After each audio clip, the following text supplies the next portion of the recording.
we introduced a new tool, scalar or dot product. It's a product of two vectors. That's how you can multiply two vectors. And we introduce it in this way. So if you have, for example, let's say vector B and vector A, so then you can calculate what is called a scalar or dot product. Why it is called scalar? Because you have, as inputs, you have two vectors. As an output, you get number, scalar. That's why it is called scalar product. Next week, we will introduce the vector product. It will be different definition. Okay, and by definition, scalar product is A and solid dot B. I mean solid dot. Usually we say A dot B. It can be calculated absolute value of vector A, absolute value of vector B, n times which function? Cosine function. Cosine of angle between them. How can we find the right angle? Position tails of both vectors at the same point. So in this case, I drew it in the right way, so the angle between them, this angle, is the right angle, theta. Okay, there is another way of calculating a dot product. If vectors are given in a component form, multiply corresponding components and add those products up. So we can also calculate it in this way. A dot B, it's an AX BX plus AY BY, and I assume that we have two-dimensional vectors. Z-axis is true. Okay, so that was a scalar product. All right, so let me separate it. It's our first box. Now, second, what? At this point, we said that enough of vectors, enough of forces, let's try to simplify our life. And we decided to move and develop a scalar approach. We started developing energy approach. So, as a result, let me just slow it down forward. Okay. So, we started from the Newton's second law, because that's our foundation of the whole Newtonian mechanics, which we discussed on an elementary level. We massaged it, and after some work, okay, let me say, some massaging, we ended up with what is called work kinetic energy principle. All right? So this is as fundamental as Newton's second law, because we did not make any assumptions, we did not introduce anything, we just did some calculus on Newton's second law, and we ended up with this. So this is basically as universal as and is as timeless as Newton's second law. So work kinetic energy principle. Work kinetic energy principle. Very important principle. And while doing this, we introduced two things. First of all, kinetic energy. We used K. Because in my other class we use T, and every time I get confused which symbol we use. K, kinetic energy, is 1/2 mv squared, right? So kinetic energy. Also, it's the energy of motion. And also we introduced the idea of work. All right, so maybe I will write underneath. So work, W, equals, we introduce in this way. F, it's an integral of F, and you integrate it over a position, over X. From some initial position over object to some final position. And if you know how F changes with the position of the system, you can calculate work done by force between this position and that position. Right, but as I told you, in our problems we don't integrate, right? As a result, we can calculate area. So it's, which way I wrote, okay, it also equal to area under F versus X plot. Okay. So if you have something like this, okay, I will draw it here. So let's say this is F, this is X, and you have some plot, some graph. So let's say this is your X1, this is X2, and this area is work.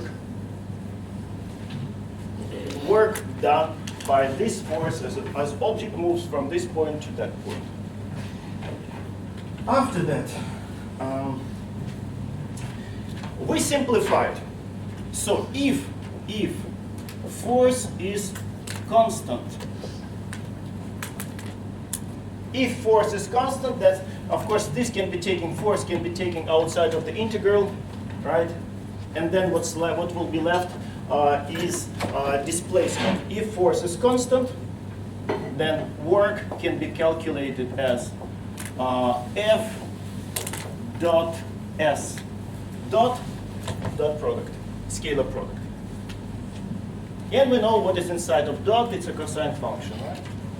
So we can write it as Fs times cosine of angle between these two vectors. Again, it's only true when F is constant, but most of the time our forces were constant. Okay, so let me frame this. Right. So work done by the force over this displacement S. S is a displacement. Then, okay, so that's the second block, so I can separate it. Now, third. We introduced the idea of a conservative force. Force is conservative if work done by that force is path independent. Let's say this is your initial point, this is final point, and if you calculate work done by the gravitational force as you move your system from this point to that point, it doesn't matter which path you take, this, it doesn't matter which path you take, work, if work is exactly the same, that force is called a conservative force. And if a force is a conservative force, what can be introduced? Immediately.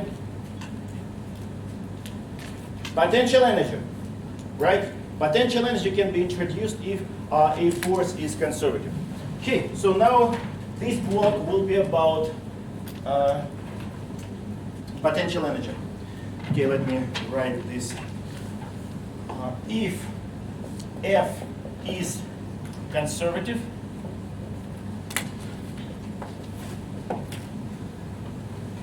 not liberal.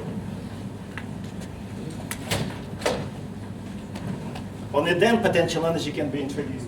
You see, only conservative forces can store energy. Okay, if F is conservative, then potential energy can be introduced. Potential energy can be introduced. Right? And we introduced two potential energies, right? So first, for the gravitational force, mg, it is conservative, and we can introduce potential energy, mgy. But every time when you work with gravitational potential energy, you need to show your reference level. And this, okay, let me write first. U gravitational equals mgy. And this y is a distance from the reference level. Okay, so this is worth of framing.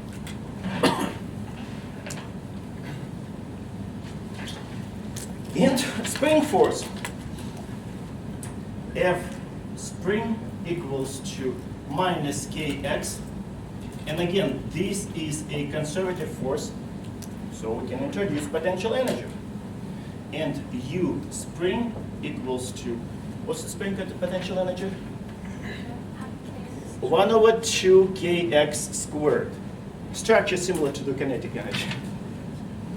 1 over 2 kx squared. What is x? Displacement from the equilibrium of the spring, right? When the spring is relaxed, that's the point for the equilibrium. Okay, let me write x displacement from the equilibrium because of the spring. And of course, this is also must be framed.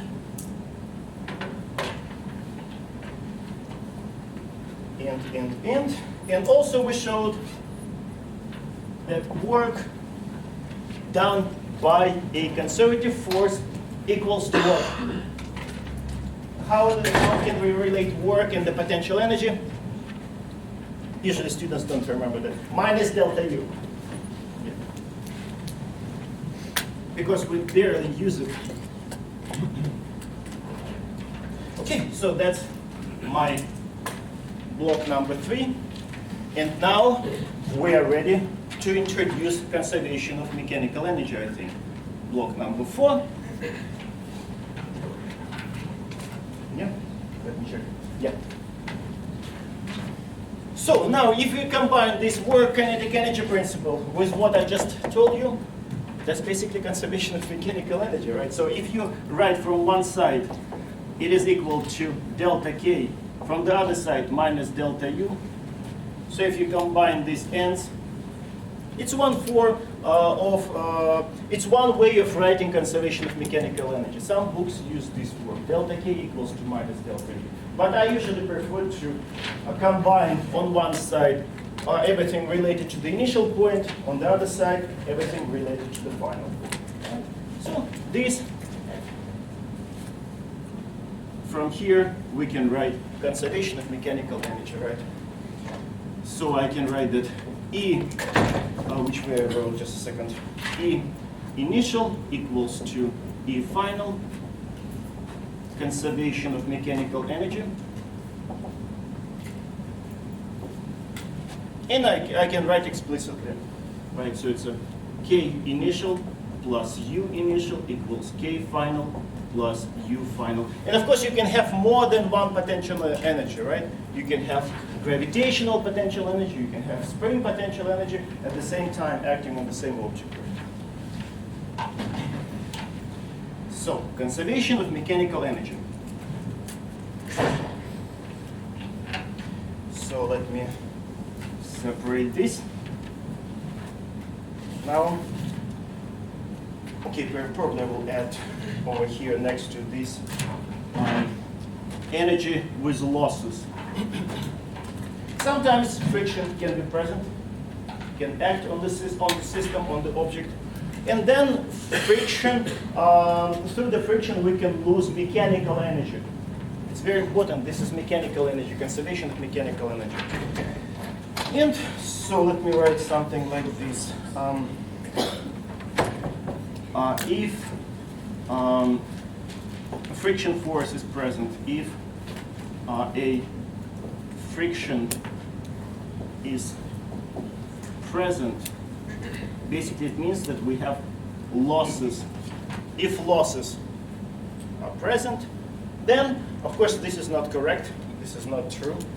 So we have to add losses, which gives us spring force. So again, we derived it. It can be easily derived from this. Of course, I'm not going to do it. So we got this. Final total mechanical energy at the final point equals to the total mechanical energy at the initial point, plus work done by the friction force. What can you say about this work done by the friction force? What's so special about this work? Is it positive or negative? It must be negative all the time, because you remember, force all the time, friction force all the time acts in the opposite direction, the direction of the displacement. You push object this way, displacement that way, but friction that way. So if you calculate work, angle between the displacement and force is 180 degrees. This is negative all the time. Okay, so let me frame it and emphasize that this is, of course, negative.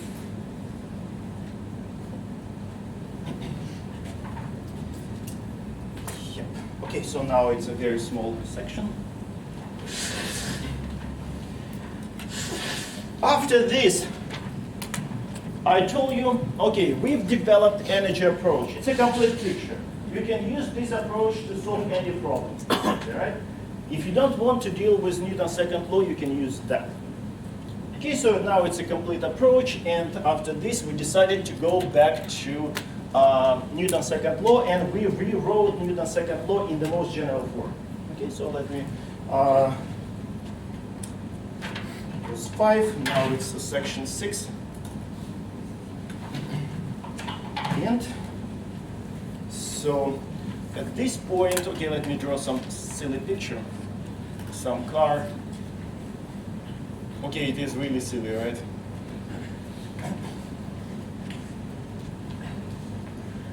Which has mass m, moves with velocity v. Right. It looks like car in Toyotas, right? Now Toyotas are so ugly. Although I drive Toyota, but now a current trend. So, okay. We introduce linear momentum, mv. Right? Linear momentum. Linear momentum. Don't be lazy to add this linear, because in a week we will introduce angular momentum. So we need to distinguish those two. Okay, so linear momentum. Right. And as a result, with the help of this linear momentum, we rewrote Newton's second law. F, net force acting on the object, equals ma, and we rewrote it in a different form. In the most general form, net force acting on the object equals to what? Rate of change of the linear momentum, dp over dt, right? dp over dt, dp over dt. So this is the most general form of the Newton's second law. So now this can be used, for example, to describe motion of a rocket and so on. So let me write general form of Newton's second law. It's truly universal, timeless, but still no one can prove it. You remember, we are in the church of believers in Newton's laws. All right. After that, we grab this Newton's second law and integrate it over time. And we introduce a new quantity, impulse. Right? So, after integration of this, we introduce, right, which way should I write it? Then we introduce, first momentum principle and then impulse. Right? So I will write something like this. Change in linear momentum equals to impulse. And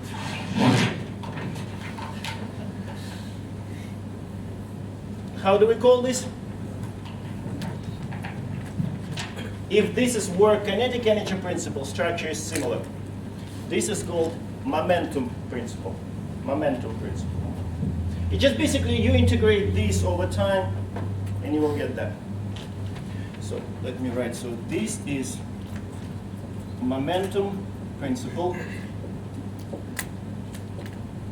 And this J we introduce this way. It's impulse. It's an integral of f dt, t1 from t1 to t2. It's a very similar to the idea of work. Where is my work? Here. Here we integrated force with respect to x. Now we integrate, did I say force with respect to x? And here we integrate force with respect to time. Lots of similarities. You remember, Back to the Future. Space-time continuum, right? Lots of similarities between time and space. Okay, so, and so this is impulse, which way I wrote, right? Okay, so it's called, let me write it here. It's impulse. And again, instead of calculating integrals, we calculate area. Because graphical meaning of an integral is an area. area now under F versus T. Okay, let me plot something. Maybe let me estimate the space, how much I need. Running out of space. We draw it here. F, T, let's say some curve. This is T1, T2. So the area under the curve is impulse. So that's our impulse J. Okay, after this, let me separate this. So this was introduced for a single particle, for a single object. But quite often we have two objects interacting, colliding, right? So then we started looking at collisions, basically interactions of two objects. And we started applying this for a system of two objects. So now we move to collision. So the last section, section number 7. All right, so it's called, let me label it collision.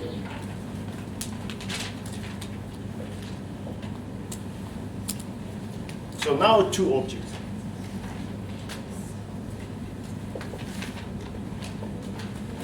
Because at this block, we're not introducing anything new. We just use this, apply this for a system of two objects. So let me first draw some arbitrary situation. Let's say this is X, and we have two interacting objects. So let's say this is M1, which moves with velocity v1. Then let's say this is M2, which moves with velocity v2. And after collision, let's say this is before. This is before and now after. So let's say this will be my M1 moving with velocity v1 prime. Too small? You can move closer. All right. I'm just running out of space.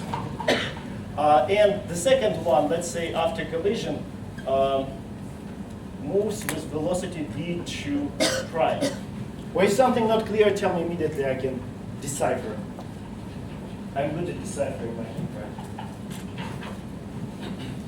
Although after a couple of years, sometimes I can stare at my own thing and couldn't understand. M1, M2, V1 prime, V2 prime. Is that what you're looking at? V1 prime, V2 prime. We usually prime to denote velocities or speed after the collision, right? Are both the arrows going this way? Just completely arbitrary situation. It's possible. Or maybe it's not possible under certain conditions, right? Right now I'm not looking at particular case. Right. Maybe this moves faster, collides with this, and they still move in the same direction. It's not impossible, right? Right, and also, so now we have a system of two objects. We can introduce total linear momentum. P equals P1 plus P2, total linear momentum. You know what, let me separate this. Total linear momentum. So now a system of two objects, we can introduce total linear momentum. Why not? It's not a crime. And now, if you, out of curiosity, want to look what happens with the rate of change of this total linear momentum, you see bar underneath. It means the capital, total linear momentum. Right? So, just out of curiosity, you want to know what happens with this total linear momentum in time. And we showed in the class, you remember that discussion of no cruelty to animals, right? All internal forces, because it should be equal what? dP over dt equals to the net force. And out of these net forces, internal forces, they cancel each other out. They get disappears. They disappear from the from this expression if you want to look at the rate of change of the total linear momentum. So it is equal to, as a result, sum of external forces. They use subscript or upper script. Okay, X. Okay, in the upper script. Right. Okay, let me write. So internal forces cancel each other out, which we have wrote. Yeah. Internal forces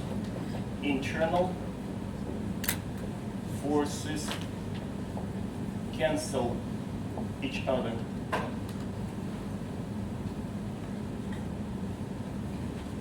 Cancel each other. Right? And as a result, consequence of this. Right, so if net external force equals to 0, we're getting what? Conservation of linear momentum. Conservation of linear momentum. So as a result, P equals constant, which is conservation of linear momentum.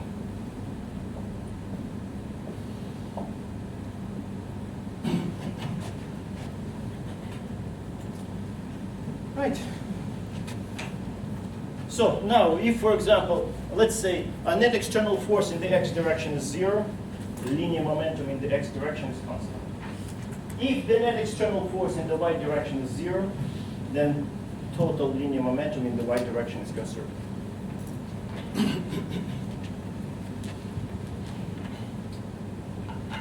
Remember, before I occasionally used also preserves, and then my friend told me we usually preserve some vegetables or fruits, right?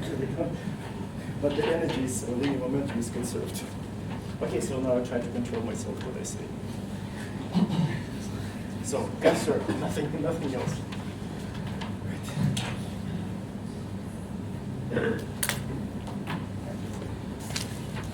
And, okay, maybe explicitly I can write something like this. So it will be M1 related to our situation, V1 plus M2, V2 equals to M1 V1 prime plus M2 V2 prime. Just MV, MV, MV, MV. Then, okay, we're very close to the end of this review, and then we'll start looking at the problems.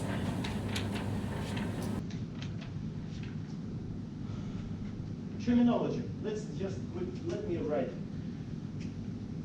What first? Elastic collision. What can you extract out of these words? Elastic collision. Elastic is conserved. Mechanical energy is conserved. You should read. You should know how to read these words, right? So elastic collision, mechanical energy is conserved. Okay, let me write. Elastic collision means mechanical energy is conserved. Conserved. And what can we use if we have one-dimensional head-on collision? Instead of using 1/2 mv squared, 1/2 mv squared, we can use significantly simplified version of that. Relative velocities. Relative velocity before collision equals to the relative velocity after collision, but with minus. Right? Okay. Of course, that will be given in the formula sheet, but you need to remember, right? So, if mechanical energy is conserved for one-dimensional case, that can be used. So, relative velocities. So, V in our case, V1 minus V2, what is that? It's a relative velocity. That's how fast object 1 moves relative to object 2. Relative velocity. So this is before, and now after V1 prime minus V2 prime. You see the same order. 1 minus 2, 1 minus 2. But minus in front. You need to remember all these times. Relative velocities.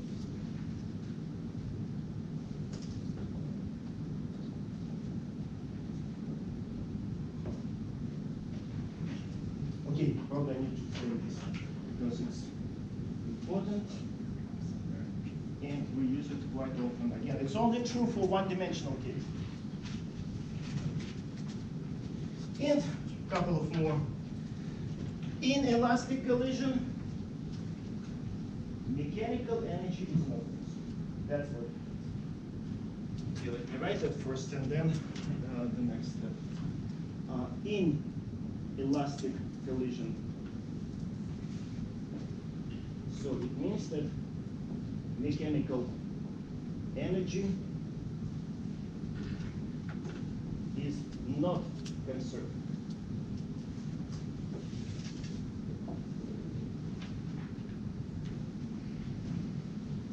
And perfectly inelastic collision, what can we extract out of that sentence? Okay, not sentence, phrase. Objects stick together and they move together, right? Sort of like a united particles, right? There's United Kingdom, there are united particles.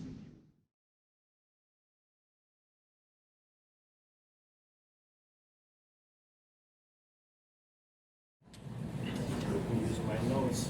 So let's say this is vector B with absolute value 2, and let's say this is vector A, and the absolute value of this vector is 4. And this is 60 degrees. So I want to calculate the dot product, scalar product of these two vectors. So basically I want to calculate A dot B. Okay? Absolute value times, so it's A, B. Okay, maybe let me write. So cosine of theta. So now let's write explicitly for this case. It's 4 times 2 times cosine of which angle? Which angle do we have to use?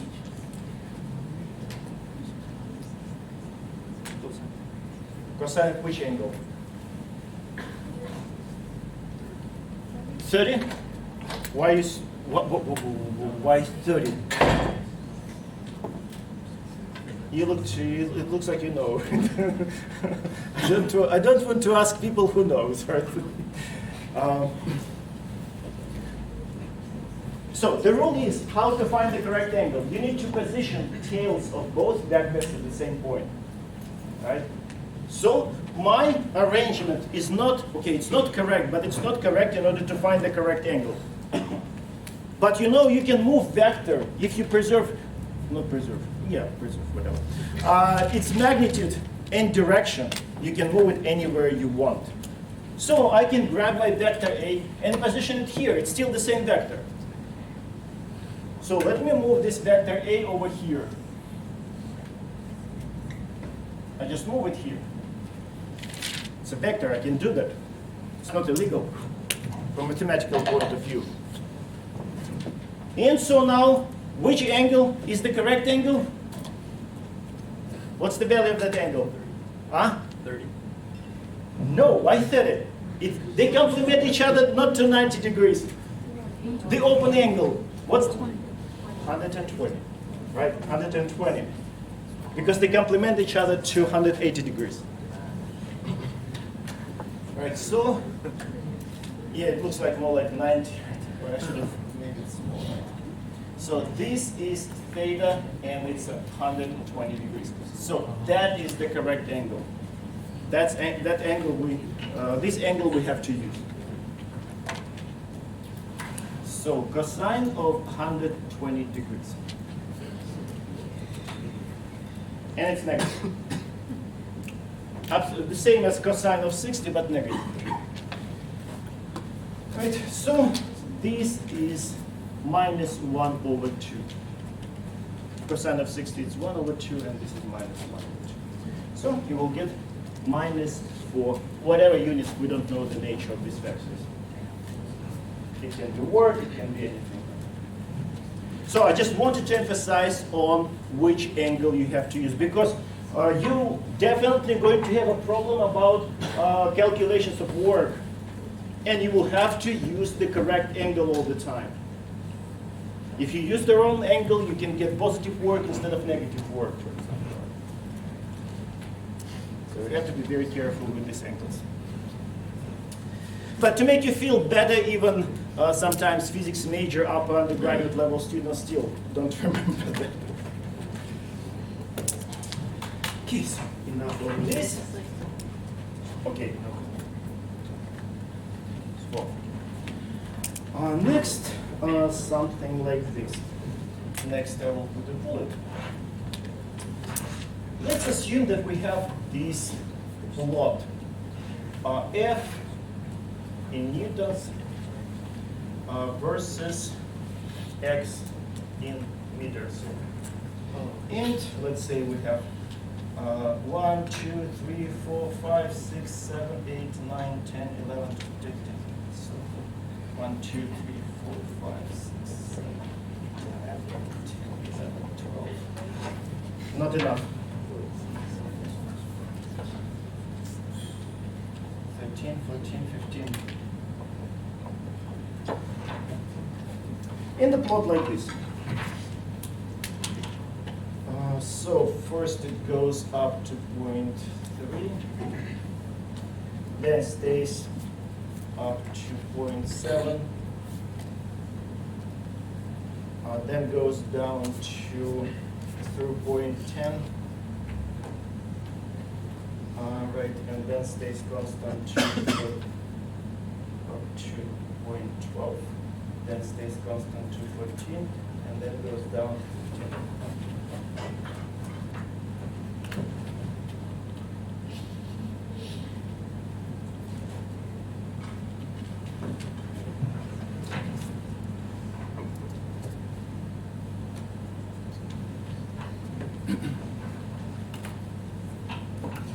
And this point is 400, and this point is minus 200. Okay? So basically, this is a force which acts on some object, some car. I like drawing my ugly cars, right? Force F acts.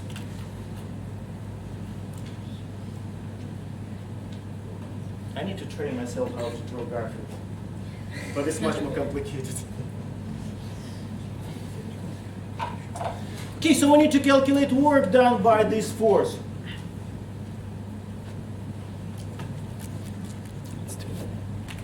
Right, so first, and in the problems like this, pay attention to which range. I mean, to work done over between which points. If the problem is about calculating work between, let's say, 0 and 5, so what would we have to do in that case? We need to calculate area, right, between 0 and 5. If the question is about work done between 3 and 12, calculate area between this point and that point. Be careful, because very often students make silly mistakes, just start from 0 and calculate the whole area. So read the problem carefully.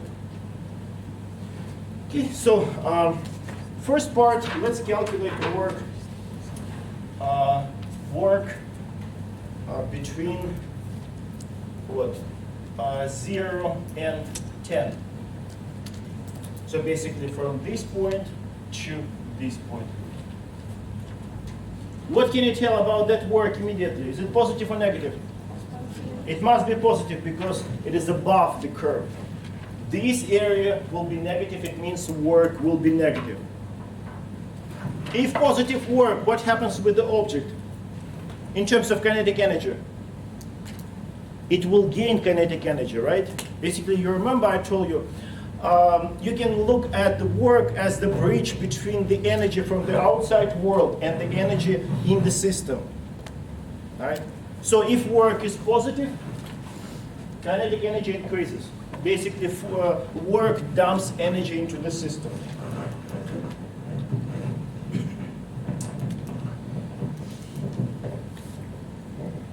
This paperclip is amazing. Now it's falling down.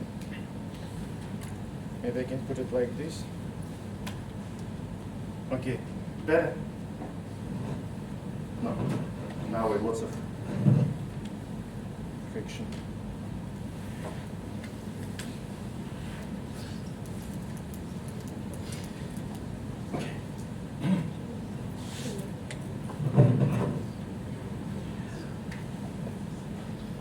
And if work is negative here, as I said, it means that work takes energy from the system and dumps it into the outside world back.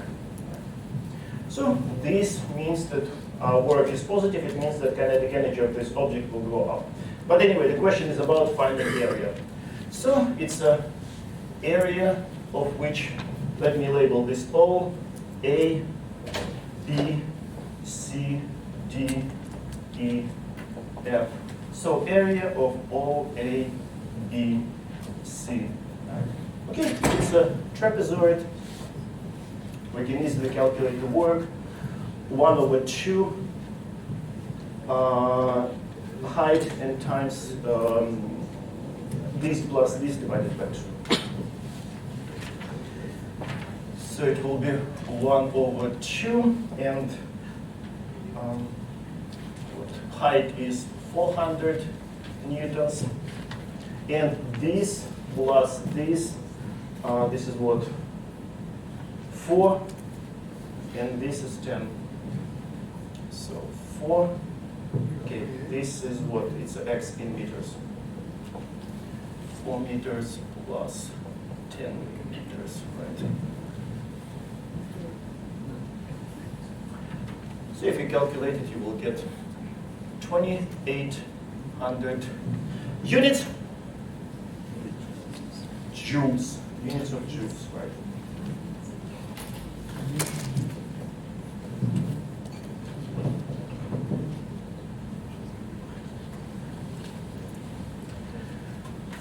Then, what if you want to calculate work between, for example, I think 10 and 15?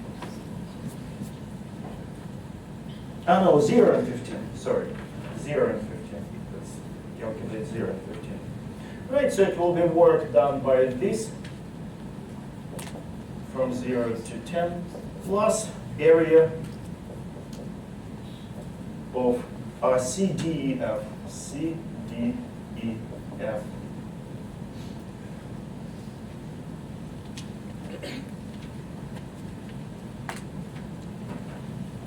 So it will be 2,800 joules. This is the previous result, and plus this this area plus 1/2. Height is minus 200 newtons, and base this plus base this base. So this base is 14 minus 12, it's 2, and this 15 minus 10, 5. So it will be 5 meters plus 2 meters. Let me check if yeah. So this will be minus 700.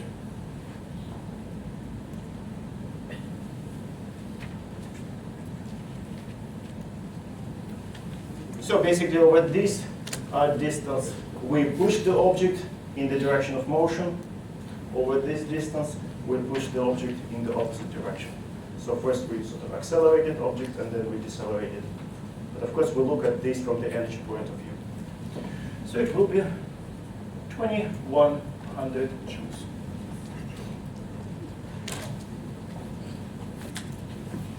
And again, we've used this trick of calculating areas in the past, and we're going to use it in physics too.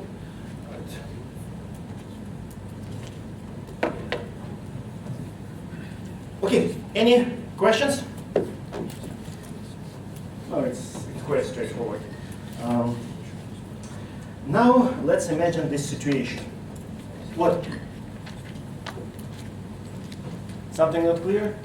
I was just wondering where you put formulas. Huh? I was just wondering what formula. The area of trapezoid? Okay. So, this area, about areas, right? About this. No, I get that part, but like, the 1/2 time for. One time this. Yeah. Okay, yeah. So this, if you have, let's say, if you have this figure of this shape, right? So let's say a height is h. Let's say this distance is a, and this distance is b. Yeah, I get it now. Yeah. So the area will be equal to 1/2h and a plus b, right? Yeah. Of course. Anything else? Okay, now let's push a piano. Imagine you have an inclined plane, angle of inclination is given, right? And we want to bring the piano from the top to the bottom safely, right? And how do we usually carry things? Without accelerations usually, right? Who wants to waste energy, right, and efforts accelerating something, right? So we're going to apply force along the inclined plane in order to bring this piano down without any acceleration. So we will have to calculate how much of force do we have to apply in order to bring it down under those conditions, zero acceleration, and then we will have to calculate works done by all the forces. Okay, so now let me draw the picture.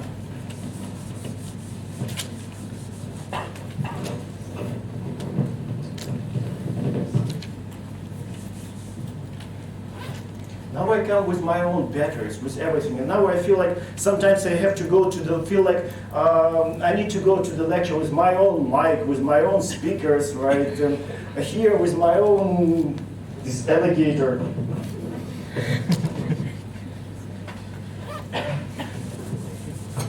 With my own cameras, right? Because this Echo 360 system is just bizarre.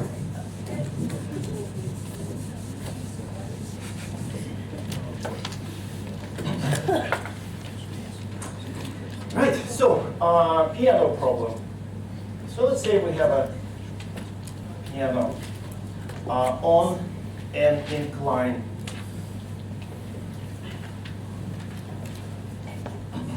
Okay, and I will draw this picture. So we'll start probably with an incline.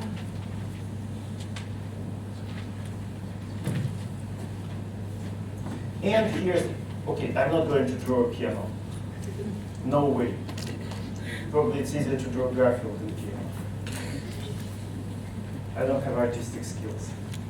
All right, so that's piano. Yeah, and of course there must be a person, right? So let's see, we have.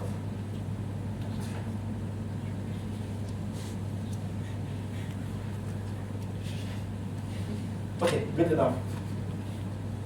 All right, so the person. Mass of the piano is given, 380 kilograms. Then angle theta is 27 degrees. Then the length of this incline, the whole thing, is, which way I label it? Let me label it as S. 3.9 meters.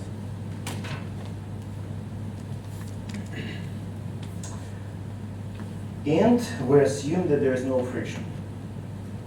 No friction. Let's simplify our line. No friction. Okay, and then there will be many parts.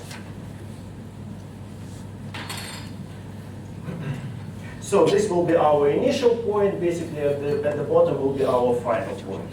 Let me maybe even write. So this will be my initial point, and over here will be final point, right? Let me introduce coordinate system immediately. All right, so let's say this is my y, x, And let me show all the forces. Although we try to avoid forces, but we need to show them in order to calculate works done by the forces. Okay, I'm not asking about the normal force because we've done so many times. The gravity straight down. Person pushes along the incline. Person's pushing upward? No, we're bringing the piano down. Oh. But he pushes up. Why? Because he wants to bring it safely down with zero acceleration, right? Because if it starts accelerating, then it's more difficult to control, right? The process of. Okay. Let me write it. It's going down. Down with acceleration equals 0. Okay, and the force of this person, okay, I will draw it here, right? So this is F, which we actually need to find. First, will be the first question. We need to find this force. And then we will have to calculate works done by all forces, by all these forces.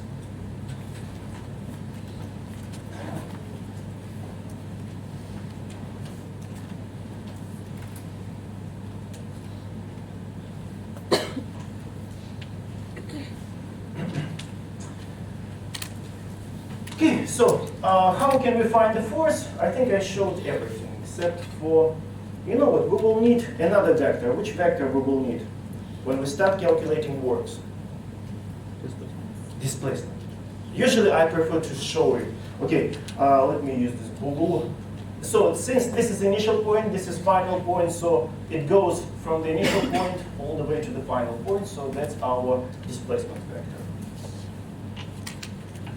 Displacements.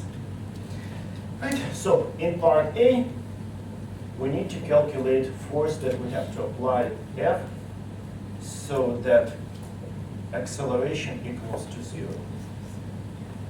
Easier to control load. In order to find this, we will have to use Newton's second law in this first part. So let me use Newton's second law in the x direction, right? So I can write sum of the forces in the x direction equals mass times acceleration in the x direction. What's acceleration in the x direction? 0, because we want it. That's what we want. It's 0. We want it. Right? And before I start writing all the forces in the x direction, of course I need to decompose all the vectors. mg needs to be decomposed, right? We've done it many times, so let me quickly do it. So this will be x component of the gravitational force. You see, this reddish. And over here, we're going to have y component of the gravitational force. And this angle, what's the value of this angle? Theta, which is given, right? So this angle and this angle are the same. Again, analysis is very simple, right? First, this triangle, this is theta, this is 90, this is 90 minus theta. And then this, as a result, is theta. Right? So this component then, mg times cosine theta, and this component is mg times sine theta, because this is also theta. We've done this many times in the past. So. Okay, so we have as a result two forces in the horizontal, or not in the horizontal, in the x direction. This F and this component of the force of gravity. So they have to balance each other out, basically. So now let me write this. This force is positive mg sine theta, mg sine theta positive, right? And this force from the person, is in the negative x direction, so it's a minus F. Minus F equals to 0. So from this Newton's second law, we can find this force. This problem once I gave on the midterm exam many years ago, I don't remember when exactly. So from here I can get the force that we have to apply, mg sine theta. I think I calculated right. So it's I will use all four sig figs because later on I'm just afraid it's not the final result. I will use all sig figs. Right. Okay, so that was part A. And now we need to calculate, okay, let me write something like this. So we need to find all works. Works done by all forces. Right. And which I started with my first force, work done by F first. So let's start with work done by person's force. So this. Can we use this formula to calculate work? Force is constant. If F is constant, so that can be used. Okay, so no trouble. So F dot S. So F dot S. F we just found, so no troubles with that. So it's a F S and cosine, which is the correct angle between these two vectors. Yeah. Yeah, are you still looking? Are you still looking? No. 180. 180? Yeah, displacement is up. Oh no, this way. Wait, down. No. Displacement is down, force is up. 180 degrees, right? You see? No? Okay, displacement down. Okay, let me draw here. Let me open this explanation box. Right, so let's say this is our incline, this is our piano, and force that person applies, I can draw it here. And the object actually moves down. So this is our displacement S. Is it better? Of course. This is 180 degrees. Again, it's a vector. I can grab this vector S and position it over here at the end, at the tail of the first vector. 180 degrees. So let me close my explanation box. So 180 degrees. Cosine of 180 degrees is -1. So work done, person does a negative work. Yeah, it makes sense because he's trying to stop the piano from running down.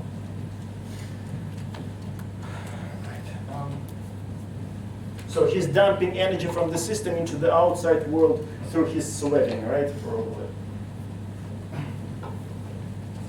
Let me erase this now. In the problems like this, I suggest, okay, draw vectors, all the vectors, and especially displacement, so that you would find the right angles. Don't just grab the angle which is given in the problem. So F is 1691, displacement is given, 3.9, so the answer is going to be, negative 65.95. Units? Joules. Newtons times meters. Joules. So negative work. So he takes energy out of the piano, right? Then, all right, so what's next? Gravity. Work done by the gravitational force.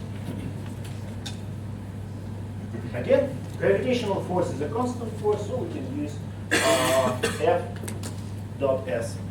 But in this case, of course, it's a mg dot S.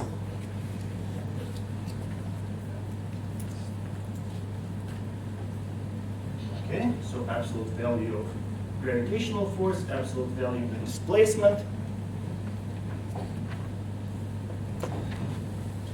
and cosine.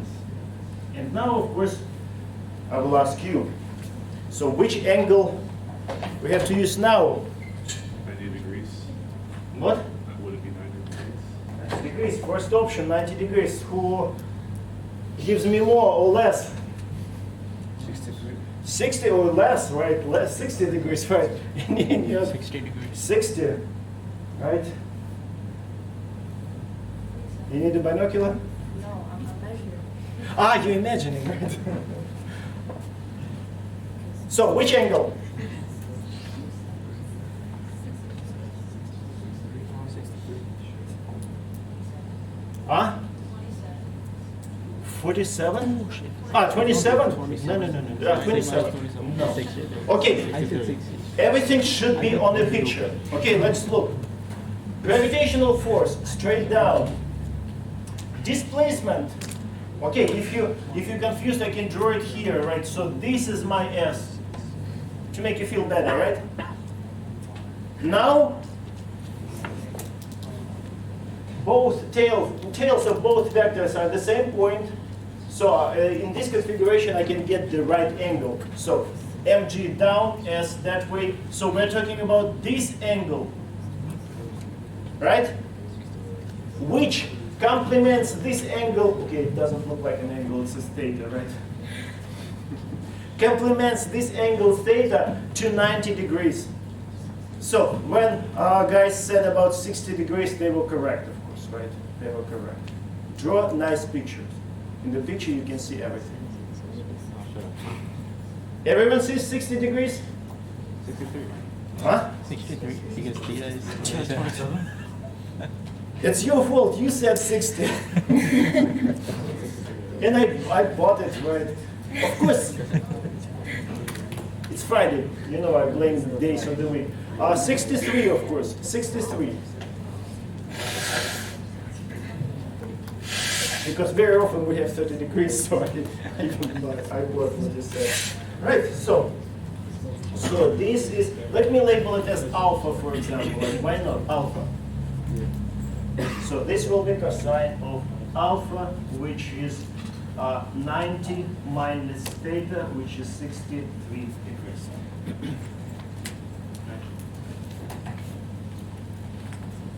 Guys, make sense? Awesome. So now you can plug numbers because mass is given. G everyone knows, S is 3.9. Now it's a question of just using calculator and you will get this work, positive or negative?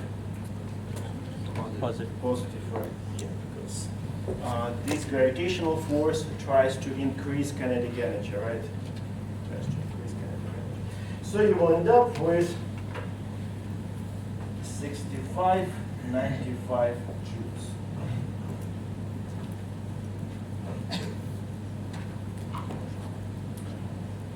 What's the work done by the normal force? Zero, of course, because the angle is 90 degrees, right? Now angle between the displacement and the force, a normal force is 90 degrees. Okay, maybe I will write here, work done by the normal force, of course, zero, because theta is 90 degrees. It will be this angle, right? And what's next? Network. Oh, yeah. The work done by the gravitational force is the same, are the same ones? Okay, that will be my next question, actually. I was thinking, should I ask you? You wrote like 65, 90. You're asking, is this by accident? Yeah. I was waiting till the end of the problem to discuss that, actually, and you noticed, right? And actually, I thought, should I ask you now or should I ask you a little bit later, right? And you asked this. Okay, so now let's think. Is it by accident or there is some, I don't know, something important about this result, that these two works are the same? Okay, let me tell you, it's not by accident. Anyone knows why? Which are the main same? Exactly, acceleration. Whenever your system has zero acceleration, it means kinetic energy stays the same, right? Velocity stays the same, kinetic energy at the initial moment of time and final moment of time the same. So this is zero, and it means net work acting on the system is zero, right? It's not by accident, right? So you could have told them, you could have told this from the very beginning, right? You wouldn't be able to tell what's the value of this work or that work, but you have told me immediately. So these two works are in absolute value, right? The same, right? Yeah. When you're solving for work of gravity, why is it cosine instead of sine? Because that's our tool scalar product AB cosine of angle between these two vectors, right? Yeah, you need to, with practice, of course, it will get into your blood, right? Your blood sooner or later will be contaminated with all this stuff, right? If you are in engineering, right? Yeah. Couldn't you break down? Yes, you can also, yes, absolutely. Some students do that, but then they messed up. Of course, you can look at just this component of the gravitational force, this component doesn't do any work because it's perpendicular. That's another way. But since this book uses just the cosine of the full angle, so I use it also. I see some students try to use that, and then they combine with this method and everything gets messed up. Right? Okay, any other questions? So let's calculate the net work finally. So net work equals to all works done by all forces. Gravitational plus work done by normal force, so it will be zero, of course. 0 joules. And again, it's not by accident. Whenever you have a system which has a zero acceleration, you can tell immediately net work is zero.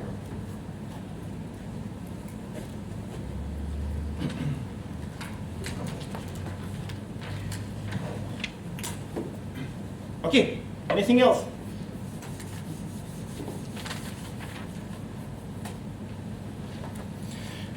But I remember a few times I gave a problem something like this, and lots of issues with calculating of work done by the gravitational force. Practice a couple of times, and then it's very straightforward. So now let's look at another problem again about works. I will erase this, but this time will be interesting thing.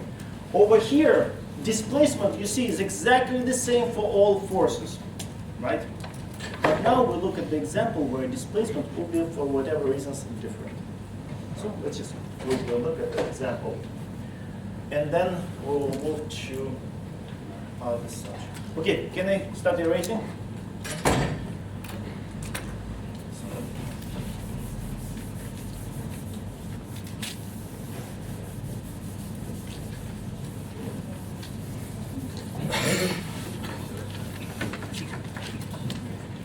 So there's some box, okay, it's called a crate, whatever. All right, 46 kilograms. Okay, so we have a crate. M, 46 kilograms. And we slide it over a fancy surface. Okay, let's assume this is my crate. So first part of the surface is frictionless. We slide and we apply exactly the same force. Now, the person pushes this crate across this surface. And the first part of the surface is frictionless. But then, I know, it reaches the shore, I don't know, and then you have to push it over a surface with friction. We know that we start with from rest. Object was at rest. And now we need to calculate what will be the velocity of the object at this final point. We know the length of the frictionless part of the surface, we know the length of the surface with the friction, and we'll have to calculate the final velocity. Okay, so now let me draw the picture. And then I will start giving numbers. So let's say this is my surface, and also this will be my x-axis. Let's say this is my initial point. Let me label it as point 1.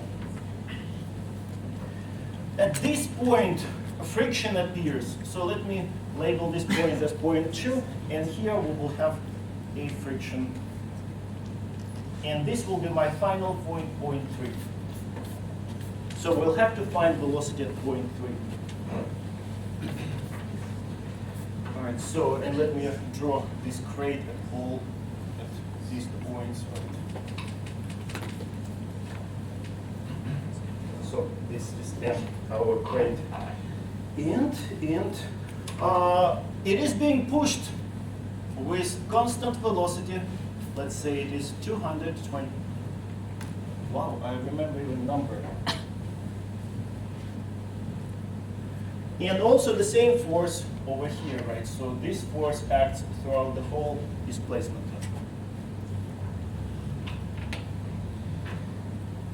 Right, and over this patch, of course, there will be another force, right over here. There will be friction in the opposite direction. So let me draw this also. It will be my Fk, kinetic friction. Then, okay, some distances are given. Let me this displacement as S1, 2. This displacement as S2, 3. And of course the whole thing will be, the whole displacement, I can label it as S1, 3. Right? So the whole range of displacements, whatever you prefer to use. And the absolute values are given. So let's say S1, 2 equals to what? 11 meters. And S2, 3, I think 10. Yeah, 10 meters. So the whole distance is 21 meters. And over here, the coefficient of kinetic friction, mu sub k, is 0.2. So over here, mu sub k.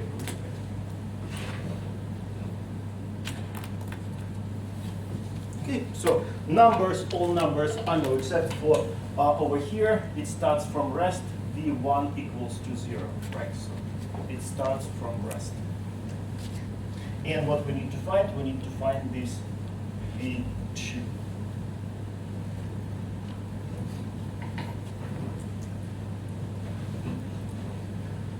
Very complicated statement, but solution is quite, okay, not quite. Say quite simple now. Right. What can be used to solve this problem? Which approaches? Okay, from the past. Can we use, for example, Newton's second law? I think it should be, right? So, of course, we will have to split into two parts, right? You can apply Newton's second law over here, calculate acceleration, forces given, calculate acceleration, then acceleration is going to be constant. You can use work. You can use kinematic equations, right?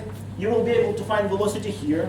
Then this velocity will be initial velocity for this stretch. Again, Newton's second law, calculate acceleration, and then kinematic equation, and you will be able to find velocity, final velocity, which you need to find, right? But that's in the past. We're not testing you here on the application of the Newton's second law. We want to use energy approach, right? And what is fundamental in the energy approach if we don't want to use Newton's second law? Work kinetic energy principle.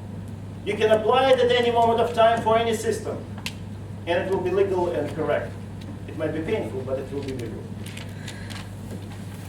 So let's apply work kinetic energy principle. So, all right, work kinetic energy principle. So once you decide which approach you want to use, and with the fundamental equation, then you have to just start revealing what is inside of that equation. Right? So which way I wrote it first? Whatever, that's better. Delta K equals to, and this is again, remember it's a net work, total work acting on the system.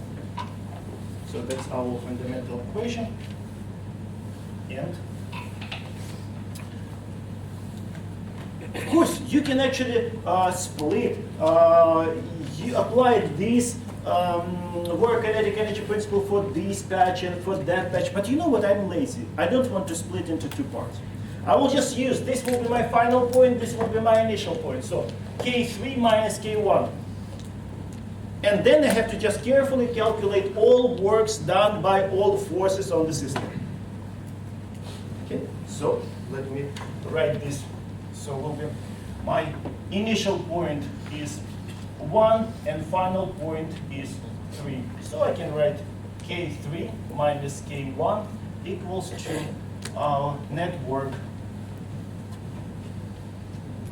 What's the kinetic energy at point 1? 0, because it is at rest, right? Or it was at rest. So 0, V1 equals 0.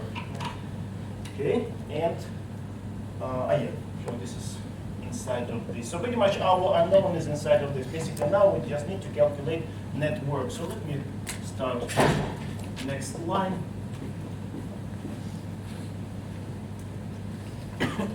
So we have how many forces?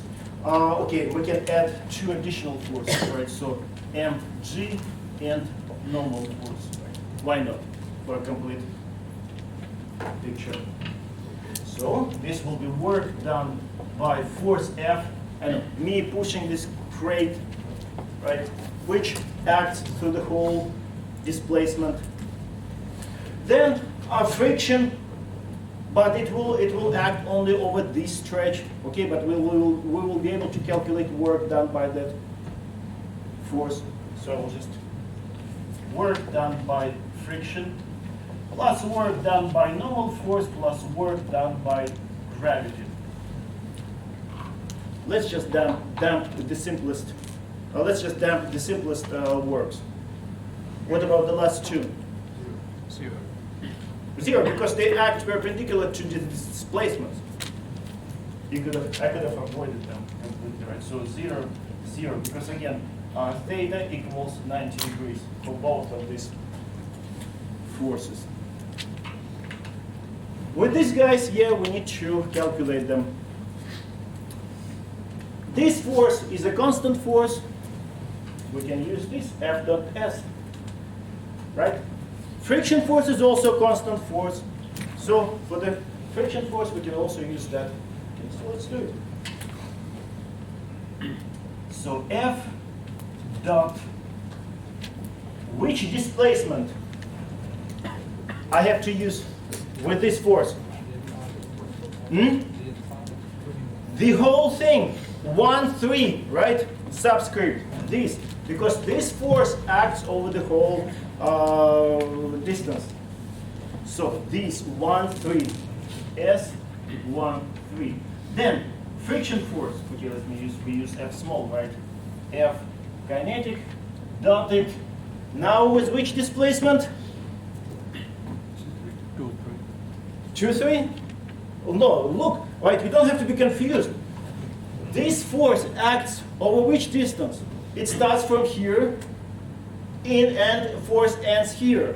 Over this distance, friction doesn't act, right? So S, 2, 3. So you see in this case, because forces act not over the whole distance, right? So now displacements are different. In the previous example, forces acted over the whole distance, so displacement was exactly the same. So S, okay, let me erase this now. S, 2, 3. Okay, actually these are vectors. Okay, so now after this, just the details. F is given. Displacement S1, three absolute values given. And now cosine of which angle? Ladies, at the back. So, what's the angle between these two forces? What's the angle? Hmm? Because of your previous question, that's why I decided to ask you again. So, 180. this force acts that way, right? Displacement that way. Oh, 0. 0. Careful, guys, right? Because it's quite common, right? Just look at the picture. 0. Cosine of 0 degrees. Next, friction force. So Fk, S2, 3, and cosine. And now which angle?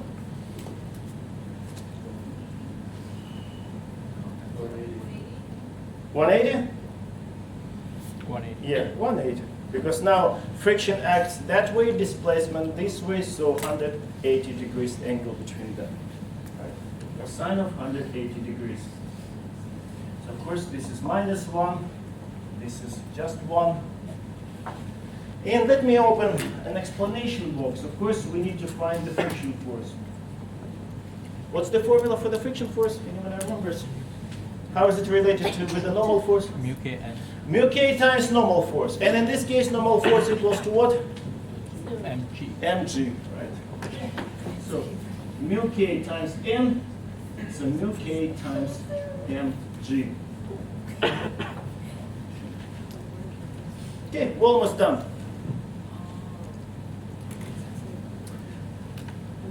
So, okay, should I put numbers? No, you know what, I will just first write in symbols. Fs13 minus mu k mg s23. Ah, yeah, that's it, right? Or something I missed. Mu k, no, that's it. So that's the network. And now let's combine with this K3. Something, can you see it? Okay. Well, you can move closer.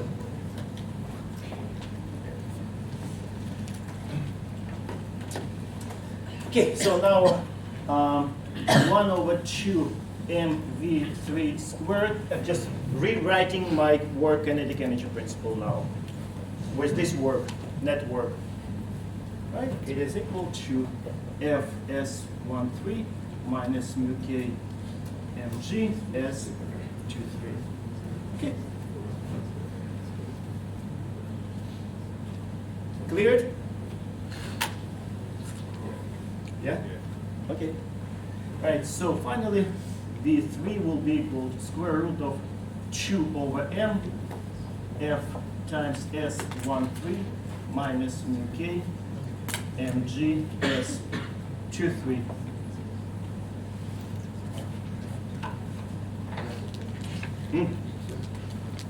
What? No, it's V3.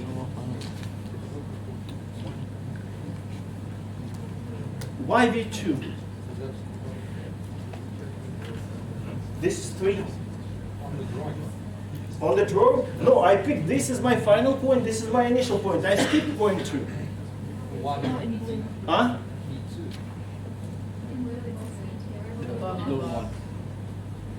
Say it again. Above box. Above the box? Which box? You say that we have to find the velocity at 2. Okay, one. Okay, The so blue. say it me. The blue notation. Blue note. Ah. And you just now, you let me humiliate myself, right? And now you're telling me, right? You're so cruel, right? V3. Better. It happens.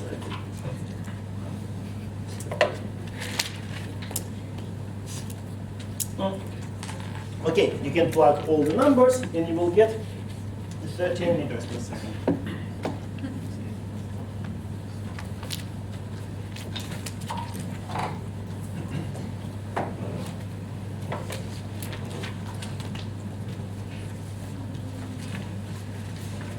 Great. This is here.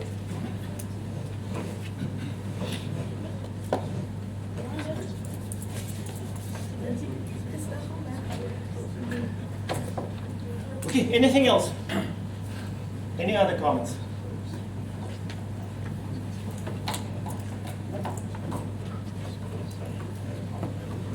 Okay.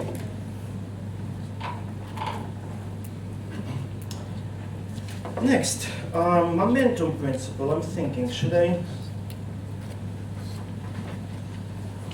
calculate? Okay, why not? Oh, it's, you know what? Okay, if we have time, we'll look at the end. All right. Momentum principle, I'll leave until the very end. Let's start discussing collisions. Basically, we've practiced a lot about how to calculate work, all right? And now, two problems where we'll have to combine collisions with conservation of mechanical energy. So in the same problem, we have to juggle two fundamental laws of conservation. Okay. Can I start erasing this? Can I? Done? Okay, awesome. So what's now, okay, so there will be again an inclined plane. One box is at the top, the other one will be at the bottom. The first one will slide down. We will have to find its velocity at the bottom, and then it will start colliding with the second box, and we will have to find velocities of those two boxes after the collision. So the inclined plane, one box over here, the second box at the bottom, they collide, and of course they will move somehow. We'll have to find those velocities after the collision. So, new bullet. So now we have two boxes on an incline.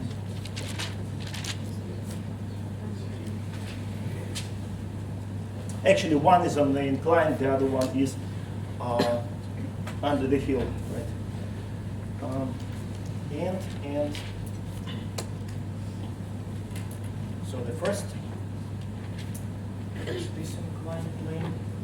Okay, we're going to assume that this transition is smooth, no troubles over here, right? Why not? It's possible. So one box is released from the top. Okay, let me draw it here. Mass m small. That m small, and it is released over here from height h. H. Okay, so m small is 2 kilograms. Then h height is 3 meters. So it is released from that. Released, so initial velocity is 0.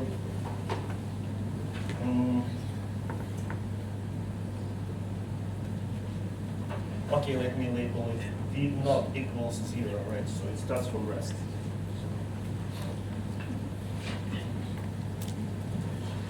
Then at the bottom there will be a bigger box waiting for troubles, right, for collision.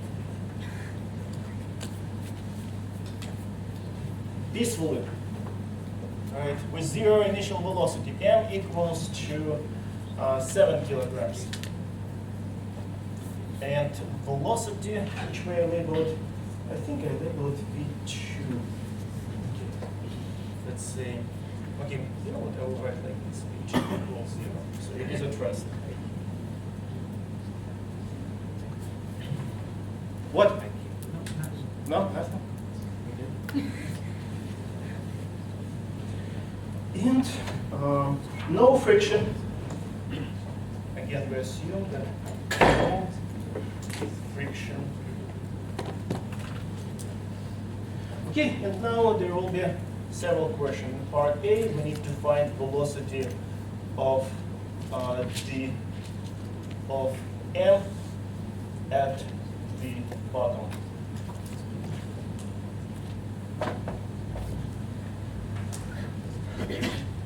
Better at the bottom.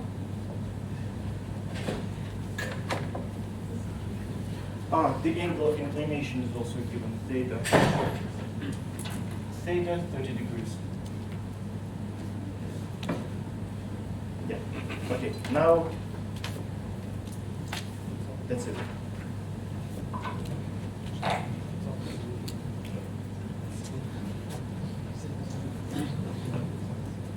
So what can be used to find velocity of the box at the bottom? It should be trivial, right? Conservation of what? Mechanical energy. Mechanical energy. Conservation of mechanical energy. There is no friction. It moves under the influence of force of gravity, which is conservative force, which is a conservative force. So we can introduce potential energy. Yeah. Is it before the collision?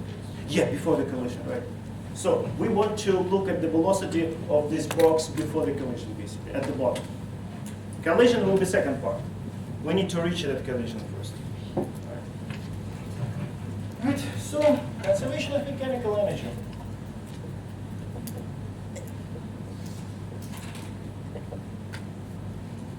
So I can write, I try to come up with better stuff.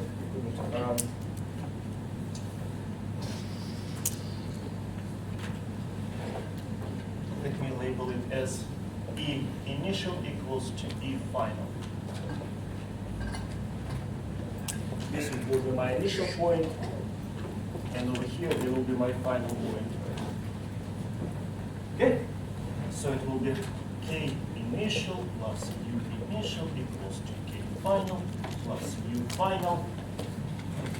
And now I have to show something on my diagram in order to continue the reference level, right? The reference level.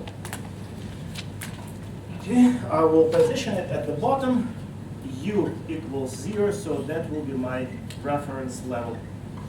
Maybe this would be better. Oh, yep, I can change.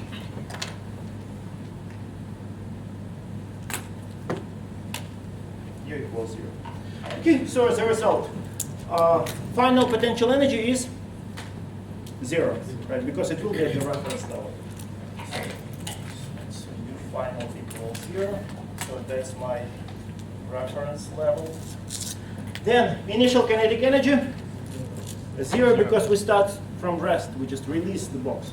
So K initial is 0. Okay, so as a result, we can easily rewrite it. And what do we have to find? Please. So it will be 1 over 2 mv final squared. You know what? Let me label it as 1, because that's how I labeled it initially. Originally, v1. So it's a velocity of the box at this final point, v1. Equals to mgh. Because that's the distance from the reference level of our object at the initial moment of time.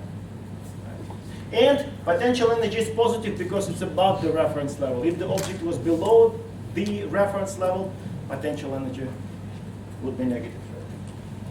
Okay, mass can be cancelled, and from here we can get velocity v1 equals to square root of 2gh. And I can write down the answer. 7.7 approximately meters per second.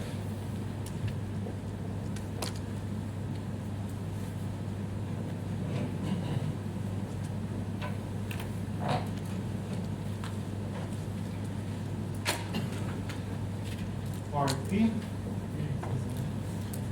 And these guys are still on. No idea.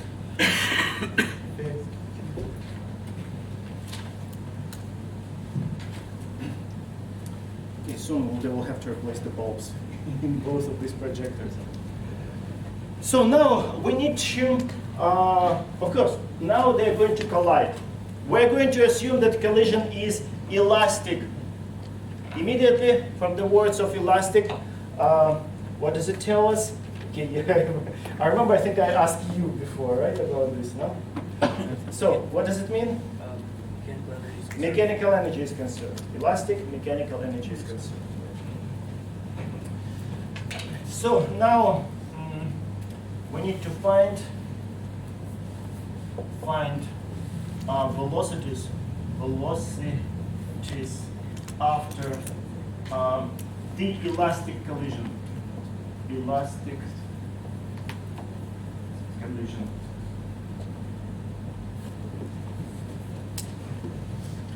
You know what? I draw the picture. First, I want to draw the picture, and then I will label which velocities. So, before the collision, we have m moves with velocity v1, and m capital is at rest. So, which way I label it? v2 equals 0. So that's what we have before. And after,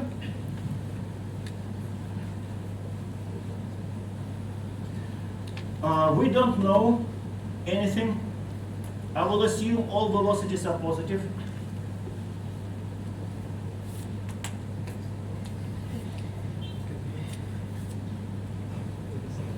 And then our calculations will tell us. If v1 prime is negative, it means that it will bounce back, right? If positive, it means it moves in the positive x direction. Let me introduce this coordinate system over here. So this is my x direction, positive x direction. Because now collision is on the horizontal surface. So this is x, this is x. So we just need to find v1 prime and v2 prime. v1 prime and v2 prime. These two velocities.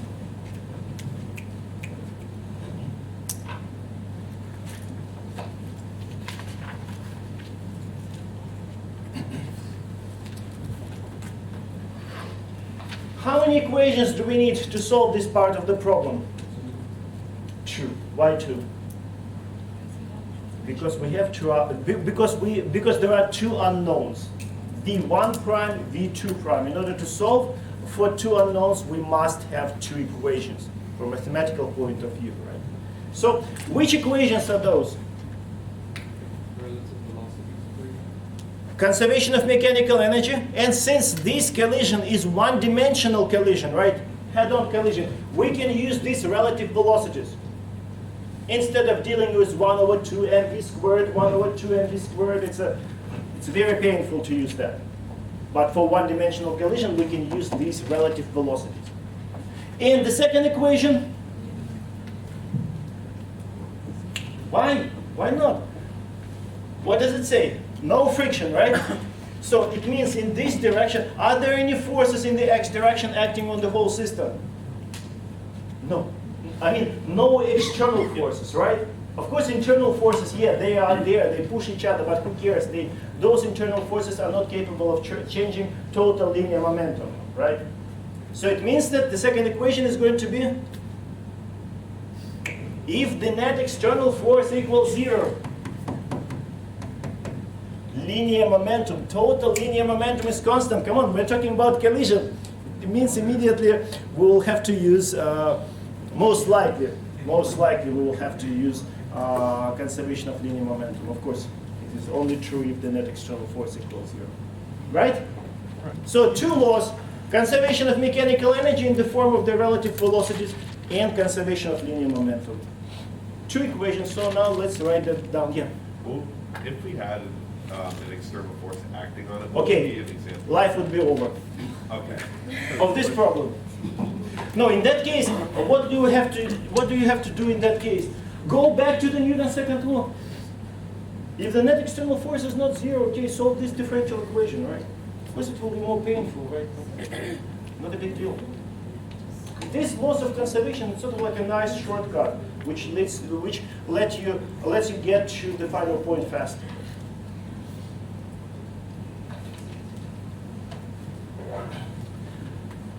Okay, so now we need to write those. Let me move the camera slightly. I know it's visible. Good. Right, so I can write those laws. I write them here.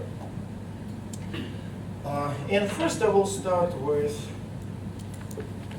okay, since net external force in the x direction is 0, so we can use conservation of linear momentum. Total linear momentum before collision must be equal to the total linear momentum after the collision, right? So I can write, okay, maybe I'll write over here. So P before equals to P after. Okay, I will write explicitly. So M V1 contribution from this, just linear momentum here, MV, plus M capital V2, which is 0, because that box was peacefully waiting for the collision, right? Without making any aggressive moves, right, towards or how it moves away from the first box. Then, after M will move with unknown velocity v1 prime, and plus M capital, which moves with unknown velocity v2 prime. Both of these velocities needs to be found.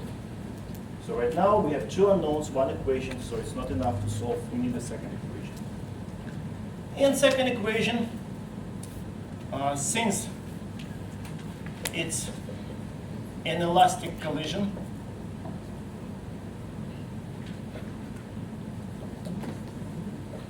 so conservation of mechanical energy.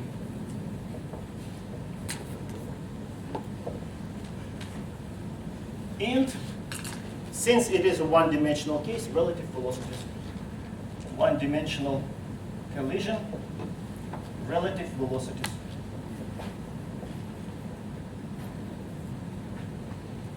Can be used. Okay, so we can use this. Relative velocity before collision must be equal to the relative velocities after collision, but with minus. Again, make sure that order is the same. So you see 1 minus 2, 1 minus 2. All the time. Order must be the same. Guys, something not clear? Because you look confused. Good? Yeah? Okay. So before collision, V1 minus V2. Before collision, relative velocity. Of course, this is 0. After collision, again, it must be velocity of this minus velocity of that. So V1 prime minus V2 prime. Okay, so now we have two unknowns, two equations. At this point, I usually say physics is over now. Now it's a question just of solving two algebraic equations for two unknowns. How you solve it, it's up to you. You can use determinants, you can just plug and play, or anything will work. Right, so this is equation number 1, this is equation number 2.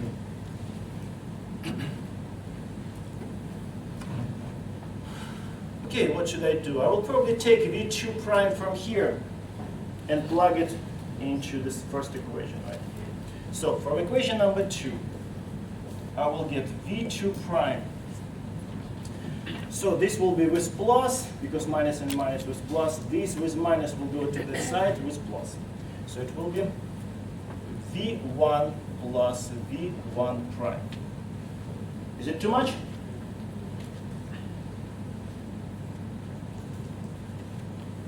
Okay, this equation number 2 can be rewritten. V1 equals to minus V1 prime plus V2 prime, right?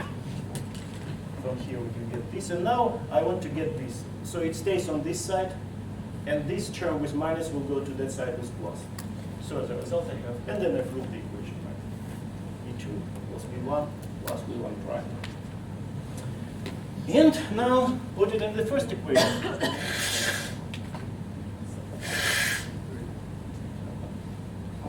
Now put it in 1. So it will be M V1 equals to M V1 prime plus M capital V1 plus V1 prime. So I just plug instead of V2 prime this. Right, you see? So I just rewrote this equation.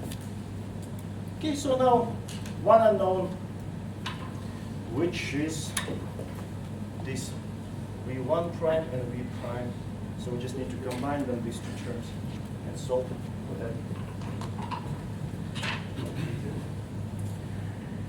Right, so mv1 equals to m plus m capital v1 prime plus m capital v1. I just regrouped two of terms on the right hand side.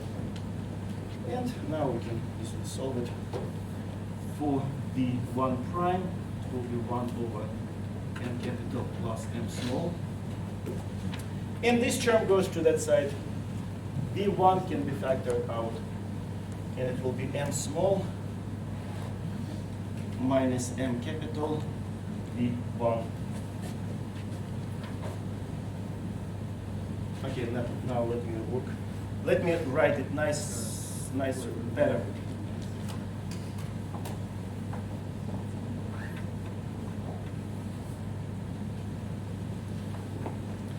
The answer, is it going to be positive or negative? Negative, because m small is smaller than m capital, right? So negative velocity, let me write the answer. You can easily plug it. You will get minus 4.3 meters per second. The meaning of minus? It's in the opposite direction. It bounces back. After collision with this peaceful block of m capital, it bounces back, right? And of course, m capital must move forward, right? We know from everyday life. If it would start moving that way, it would scare everyone who is familiar with physics and everyday life. So, moves in minus x direction. And so now you can plug into for example, second equation, and you can find for v. You can solve for v1 prime, v2 prime. Okay, I will just write down the answer immediately because it's simple. So now, from equation number 2, you can find v2 prime will be equal to, where is my answer? 3.4. You should be able to find the velocity. Plug found the number into the previous equation. Great.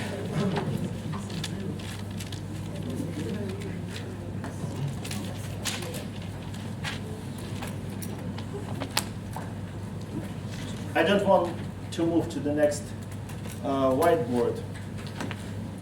Okay, questions about this second part? Okay, I can move. Just tell me. Okay, no questions? Thanks. Okay, the last part here is short. Let's find how high does this box go up the incline. Since this v1 prime, you see it's negative, it means it moves, it bounces back, it moves backwards. Okay, not backward, just the opposite direction. So it means that m will start climbing. So now, part C, how far back up the incline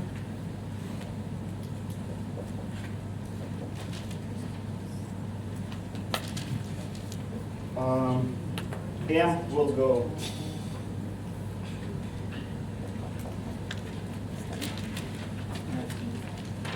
Okay, it's just one line. So what do we have to use now? What do we have to use now in order to find how high?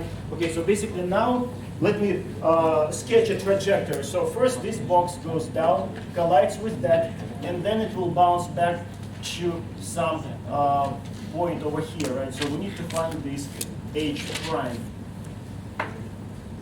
Right? So this will be the trajectory. So what can be used now in order to find this height h prime?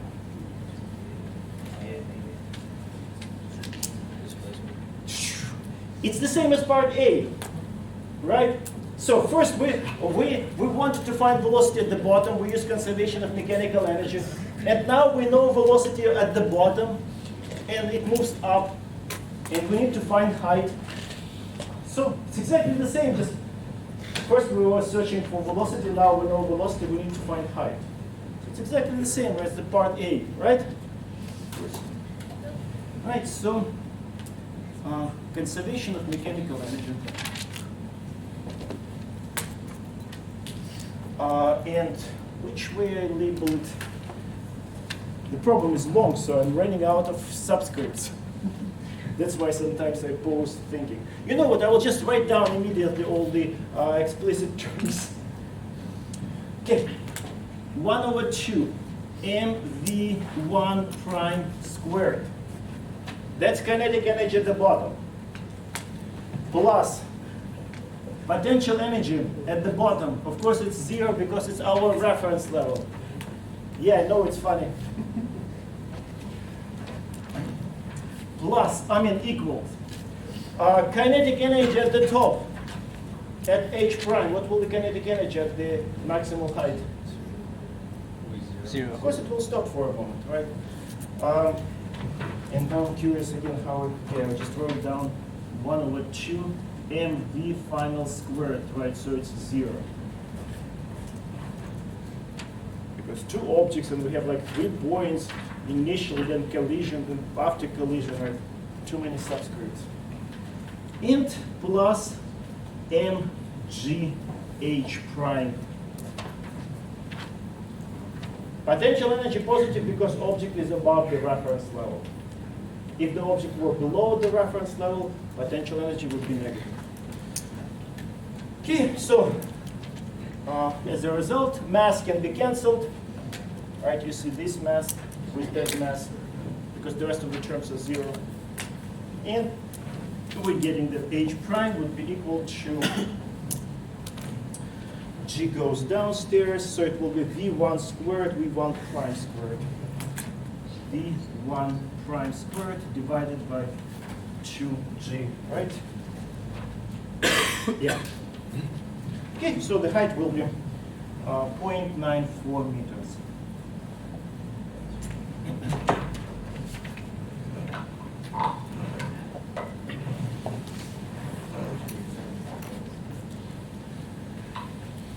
Okay, so what's the nature of this problem? We just use conservation of mechanical energy to refresh this, and elastic collision. Now let's quickly look at inelastic collision, and we can call it a day.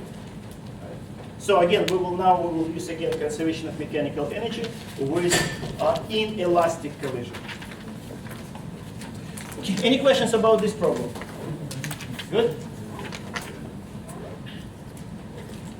No? No questions? Okay, so then the last one.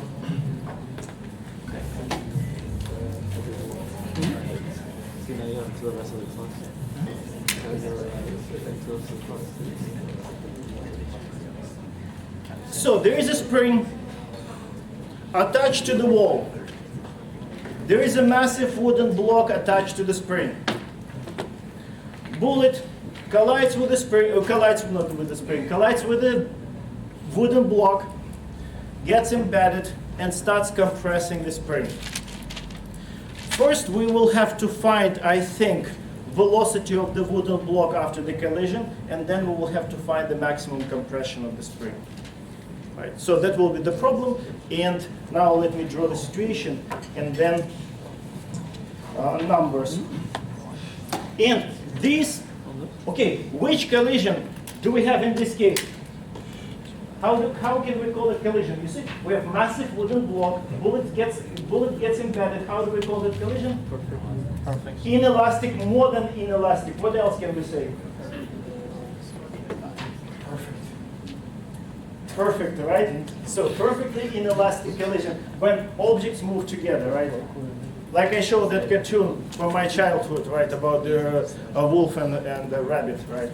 Collision of two bicycles, creating a tandem. Right, so now it's an example where we have to use inelastic collision, right? So now let me label this inelastic collision.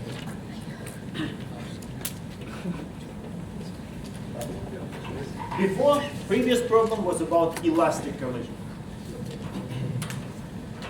Okay, we have a spring. So spring constant is given. K is 2,000 newtons per meters.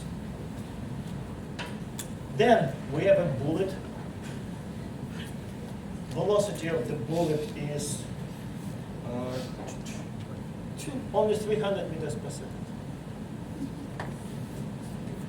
Just under speed of sound, right? Then mass of the bullet also. M is 30 grams, so it's 30 times 10 to the power of minus 3 kilograms. Wooden block of only 1 kilogram. Okay, so wooden block. I think I use N capital, yeah. N capital 1. And of course it is at rest. Initially at rest. Okay, now let me draw the situation. So this is the wall, this is the floor. First, okay, let me add one more. This is the wooden block of mass and capital. Here comes a bullet, right, with velocity v, m. And you know what? Let me introduce the weird coordinate system pointing to the left. Why not? So this will be my x.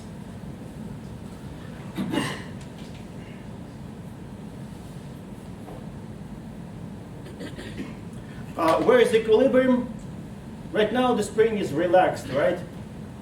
Spring is not under any action, right? So this is my x equals to 0, right? So this is equilibrium. Right, so this level. So that's where we position the origin usually. Right? Okay, so that's initial situation. Then after the collision, so it's still box here. Now bullet is inside, and the spring is still relaxed. Right after the collision, the spring hasn't started compressing. Next moment, it will be start compressing. And I will label now this velocity, which way I label it? V1. Okay, why not? V1. It's not given, but I need to introduce everything that I need during my solution. And the last part, almost like a stroboscopic photograph, right? With a crappy camera.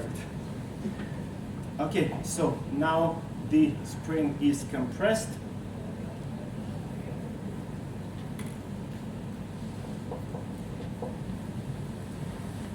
And what's the velocity? 0. 0. Because at the maximum compression, object stops. It's a turning point for an object, right? So here, V, which way I label it? Let me just label it V3. Why not? V3 equals it stops. Okay. So now everything is in front of us, and now I think we can have it. So first in part A, we need to find V1 right after the collision, so this velocity. Yeah? Why V3? Huh? Why V3? Why V3? Yeah. Because I decided to label it V3. It's my child, I'm giving it this name, right? Right? I can use your name. What's your name? No? I know one of my friends, we got PhD almost together, right? So he uses his first name to label all sub-VIs in LabVIEW, for example, right? So John 1, John 2, John 3. Okay, of course, his name is not John. I'm not revealing his name. Right? So yeah, I just label it, but I know it will be 0, right? Agree about that? Right. So what can be used? First, fundamental. Which law can be used in the first part? Basically, we just need to move from here to there in order to find V1. So which law? Can we use mechanical energy? Can we use mechanical energy? Huh? What happens with the wooden block? Is it damaged? Wooden, come on, the bullet is hitting it, right? Come on, right? Bullet is designed to do damage, right? Yeah. Sometimes they will explode, right? No, this is peaceful bullet, it doesn't get exploded, right? It just makes a hole. Right? So, damage is done, right? So it means that energy will be lost to do this damage, right? So it means mechanical energy cannot be used. And that's what I wrote over here. In elastic collision, mechanical energy is not conserved. Right? And this is, of course, it's even stronger case we have a perfectly inelastic collision. Right? Okay, so mechanical energy is out, but I didn't give you this piece of information. Which piece of information I didn't give you? Compression. No, compression we will have to find. Actually, yeah, that's also important. So we need to find X at the end. What else I have to add? I forgot to give you that piece of information. Huh? Mass? No, mass is I gave. Oh, spring. No, you do. Spring constant, yeah, it's there. Very important because I came to the point I have to justify something, but I realized that something is missing on my picture. Whether or not friction. No friction. Because now I need to justify that I want to use conservation of linear momentum. In order to use conservation of linear momentum, I have to justify the net external force acting on the system in the x direction is 0, right? And friction is the only force which can ruin conservation of linear momentum, right? So I have to add no friction. No friction. Right. Okay, so now as a result, I can write, since net external force in the x direction equals 0, no friction, I can use conservation of linear momentum. P capital before must be equal to P capital after. So P capital before equals to P capital after the collision. Conservation of linear momentum.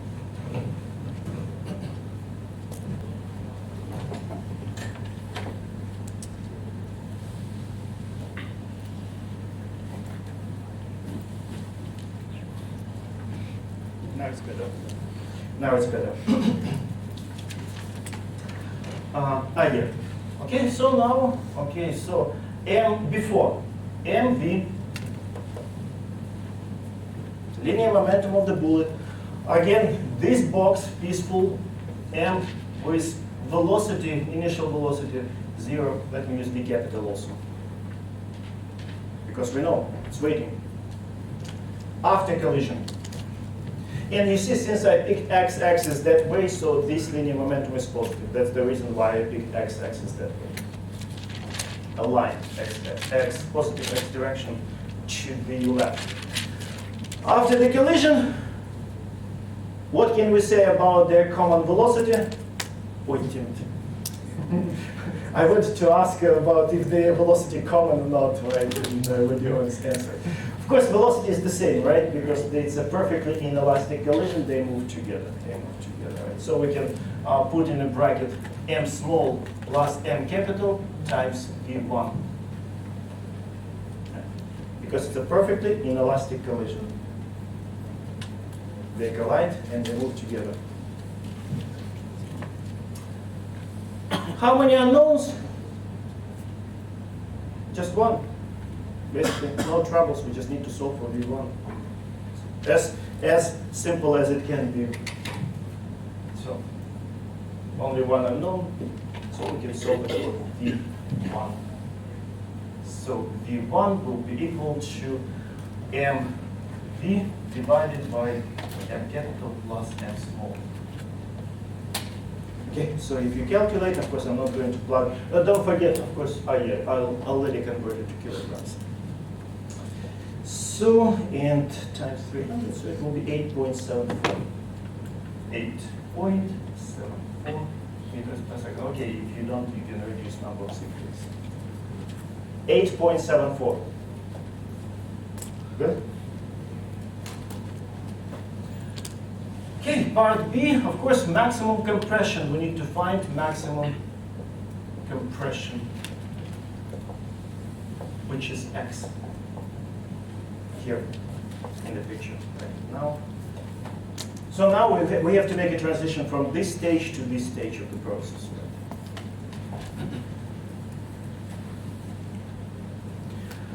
Now, which law, something fundamental, we have to use? What do we have to use now?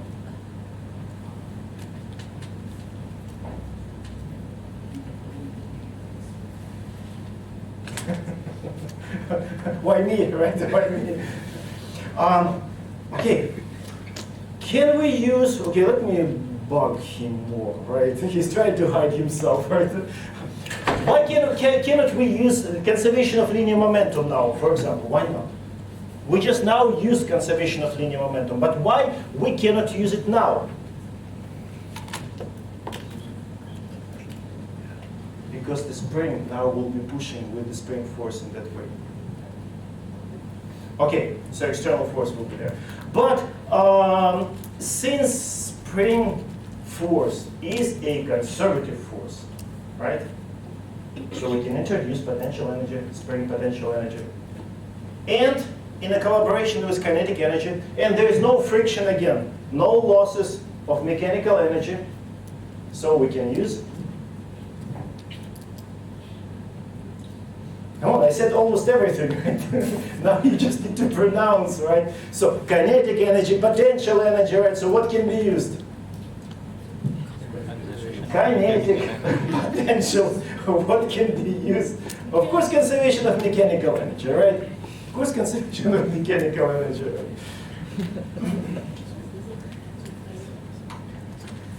Right.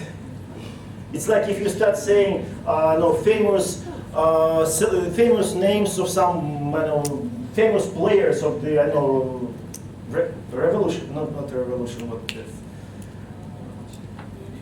Huh? Patriots, right? You see, I'm a big fan of American football. If you start saying, right, so, I don't know, what's his name? Tom Brady, right? If you start saying names like Tom Brady, you wouldn't be able, like me, to recognize that these are patriots, right? Of course, everyone will be surprised, right? So the same was here. I was pronouncing these, that, right? Just now you need to say the name. Okay, anyway, enough. Let's finish this problem. Conservation of mechanical energy.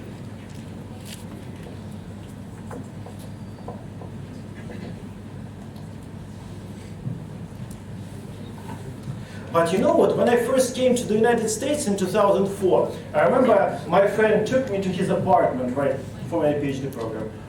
And it was the day when Patriots were playing against I don't know whom. They won, and they won the Super Bowl, right? Super Bowl? Yeah, Super Bowl, right? It was in 2004. And also the same year, first time after 80 years, Red Sox won the, whatever it's called. What? Super Series. World Series, right? Whatever. So I'm just saying that, yeah, I still somehow related to the victories, right, of Massachusetts teams. Okay, conservation of mechanical energy, back to this. Right, so, how did I label it? Okay, let me label it initial and final.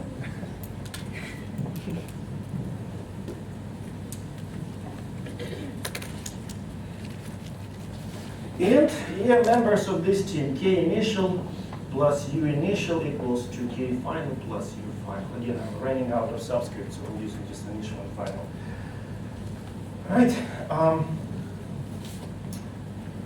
What about gravitational potential energy?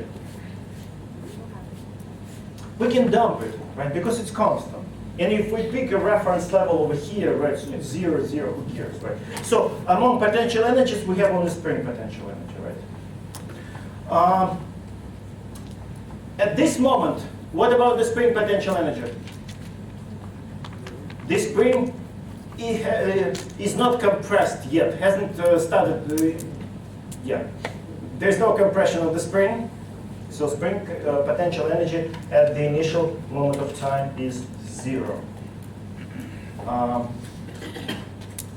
Not compressed, not compressed. Right.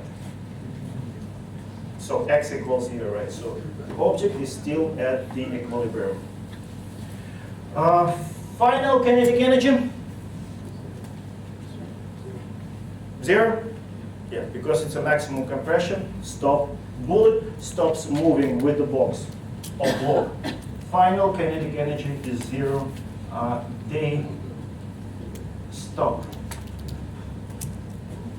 They stop moving. Okay, and what's left? Now let me write explicitly. So kinetic energy initial, 1 over 2. Which mass? M small plus M capital. Right? M small plus M capital, because they move together right now. Although 30 gram against 1 kilogram, it's a little bit of contribution, right? So anyway, M plus M small, M capital plus M small. V1 squared, because that's the velocity of them right after the collision. And on this side, potential energy. Spring potential energy, where is it? Here, 1 over 2 kx squared, right? 1 over 2 kx squared equals 1 over 2 kx squared. And of course, our unknown is here. Again, one unknown, one equation. Okay. So we can solve it. X equals 2, a factor of 2 can be cancelled, right? 2 goes. It will be square root of M small plus M capital V1 squared divided by K. And V1 squared can be released, can be moved out of the sine square root. So it will be V1 times square root of, I don't need a bracket now, M plus M divided by K. Good? So here you started whispering, I started looking, have I done something wrong? Right, check, yeah. Okay, and if you plug numbers, you will get approximately 0.2 meters, 20 centimeters of compression.